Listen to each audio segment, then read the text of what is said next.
ಕುಂದಾಪುರದಲ್ಲಿ ನಡೆಯುವ ಕಾರ್ಯಕ್ರಮದಲ್ಲಿ ರಾಜಕೀಯ ಭಾಷಣ ಮಾಡದಂತೆ ಪೊಲೀಸರು ವಾಗ್ಮಿ ಚಕ್ರವರ್ತಿ ಸೂಲಿಬೆಲೆ ಅವರಿಗೆ ನೋಟಿಸ್ ಅನ್ನು ನೀಡಿದ್ದಾರೆ. ಪೊಲೀಸರ ನೋಟಿಸ್ಗೆ ಚಕ್ರವರ್ತಿ ಸೂಲಿಬೆಲೆ ಕಿಡಿಕಾರಿದ್ದಾರೆ. ಇಂದಿನಿಂದ 3 ದಿನ ಕುಂದಾಪುರದಲ್ಲಿ ಕಾರ್ಯಕ್ರಮ ಇದೆ. ಅಖಂಡ ಭಾರತ ನಿರ್ಮಿಸಿಯೇ ವಿಶ್ರಾಂತಿ ಅನ್ನೋ ಹೆಸರಿನಲ್ಲಿ ಕಾರ್ಯಕ್ರಮ ಆಯೋಜನೆ ಮಾಡಲಾಗಿದೆ. ಈ ಹಿಂದೆ ಕಾರ್ಯಕ್ರಮ ನಡೆಸಿದಾಗ NSUI ಕಾರ್ಯಕ್ರಮವನ್ನ ನಡೆಸದಂತೆ ದೂರನ್ನು ನೀಡಿದ್ರು. ಇದೀಗ ಮತ್ತೆ ಕುಂದಾಪುರಕ್ಕೆ ಬಾರದಂತೆ ಪೊಲೀಸ್ ಇಲಾಖೆಯಿಂದ ಪೊಲೀಸ್ ಕಡೆಯಿಂದ ನೋಟಿಸ್ ಅನ್ನು ಕೊಡಿಸಿದ್ದಾರೆ. ನಾನು ಕುಂದಾಪುರಕ್ಕೆ ಹೋಗ್ತೀನಿ, ಕಾರ್ಯಕ್ರಮದಲ್ಲಿ ಭಾಗವಹಿಸ್ತೀನಿ ಅಂತ ಹೇಳಿದ್ದಾರೆ. ರಾಜಕೀಯ ಭಾಷಣ, ರಾಜಕೀಯ ವ್ಯಕ್ತಿಗಳ ತೇಜೋವಧೆ, ಕೋಮು ಸಂಘರ್ಷ ಭಾಷಣ ಮಾಡಬಾರ್ದು ಅಂತ ನೋಟಿಸ್ ಅನ್ನು ಕೊಟ್ಟಿದ್ದಾರೆ. ಪ್ರಧಾನಮಂತ್ರಿ ವಿರುದ್ಧ ಪ್ರತಿನಿತ್ಯ ಕಾಂಗ್ರೆಸ್ನವರು ತೇಜೋವಧೆ ಮಾಡ್ತಾ ಇರೋದು ಕಾಣೋದಿಲ್ವಾ? ಪ್ರಜಾಪ್ರಭುತ್ವದಲ್ಲಿ ಕೋಮು ಸಂಘರ್ಷ ಭಾಷಣ ಮಾಡಬಾರ್ದು ಅಂತ ಸಂವಿಧಾನದಲ್ಲೂ ಕೂಡ ಇದೆ. ಮಾತನಾಡುವ ಹಕ್ಕನ್ನ ಪ್ರಜಾಪ್ರಭುತ್ವ ಕೊಟ್ಟಿದೆ. ನಾನು ಕುಂದಾಪುರಕ್ಕೆ ಹೋಗ್ತೀನಿ, ಒಂದು ವೇಳೆ ಪೊಲೀಸರು ನನ್ನನ್ನು ಬಂಧನ ಮಾಡಿದ್ರೆ ಮುಂದಿನ ಹೋರಾಟ ಇದ್ದೇ ಇರುತ್ತೆ ಅಂತ ಹೇಳಿದ್ದಾರೆ.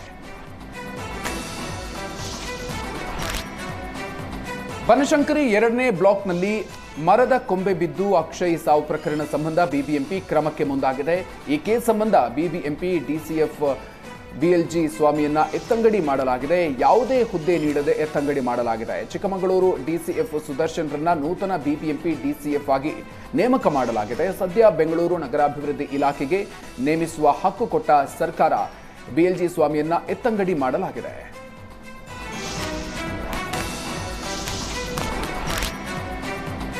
KRS ಜಲಾಶಯ ಭರ್ತಿಗೂ ಮುನ್ನವೇ ಕಾವೇರಿ ನದಿ ನೀರು ಬಿಡುಗಡೆಗೆ ಸಿದ್ಧತೆ ನಡೆದಿದೆ. ಇದರಿಂದ ಕಾವೇರಿ ನದಿ ಪಾತ್ರದ ಜನರಿಗೆ ಕಾವೇರಿ ನೀರಾವರಿ ನಿಗಮ ಹಾಗೂ ಮಂಡ್ಯ ಜಿಲ್ಲಾಡಳಿತದಿಂದ ಅಲರ್ಟ್ ನೀಡಲಾಗಿದೆ.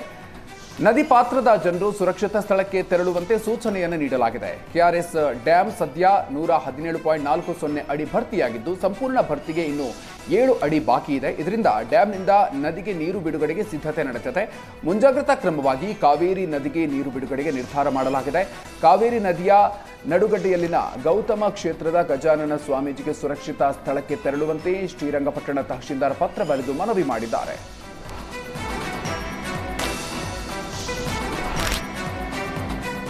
ಮಾಜಿ ಸಚಿವ ಬಾಬುರಾವ್ ಚಿಂಚನಸೂರು ತಾವು ಮತ್ತೊಮ್ಮೆ ಗೆದ್ದು DCM ಆಗುವ ಆಸೆಯನ್ನು ಬಿಚ್ಚಿಟ್ಟಿದ್ದಾರೆ. ರಾಜ್ಯ ರಾಜಕೀಯದಲ್ಲಿ ಚಿಂಚನಸೂರ MLC ಆಗ್ತಾರೆ ಎನ್ನುವ ಊಹಾಪೋಹಗಳಿಗೆ ಚಿಂಚನಸೂರು ಸ್ಪಷ್ಟನೆಯನ್ನು ಕೊಟ್ಟಿದ್ದಾರೆ.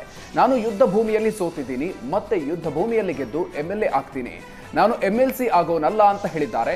ನಾನು ಹೇಡಿಯಾಗಿ ಹಿಂದಿನ ಬಾಗಿಲ ಮೂಲಕ MLC ಆಗೋದಿಲ್ಲ. ಮುಂದಿನ ಸಲ ನಾನು ಹೆಚ್ಚಿನ ವೋಟ್ ಪಡೆದು ಗೆದ್ದು ನಾನು ಉಪಮುಖ್ಯಮಂತ್ರಿ ಆಗ್ತೀನಿ. MLC ಸ್ಥಾನ ಕೊಟ್ಟರು ನಾನು ತೆಗೆದುಕೊಳ್ಳೋದಿಲ್ಲ. ಜನ ಸುಮ್ಮನೆ ಹವಾ ಎಬ್ಬಿಸ್ತಾರೆ. ನಾನು ಯುದ್ಧ ಭೂಮಿಯಲ್ಲಿ ಸೋತಿದ್ದೀನಿ. ನಾನು ಸ್ವತಃ ಶೂರ ಇದ್ದೀನಿ, ವೀರ ಇದ್ದೀನಿ, ತಾಕತ್ತಿದೆ. ಮತ್ತೆ ಯುದ್ಧ ಭೂಮಿಯಲ್ಲಿ ಗೆದ್ದು ಉಪಮುಖ್ಯಮಂತ್ರಿಯಾಗಿ ಗುರುಮಟ್ಕಲ್ಗೆ ಬರ್ತೀನಿ ಅಂತ ಹೇಳಿದ್ದಾರೆ.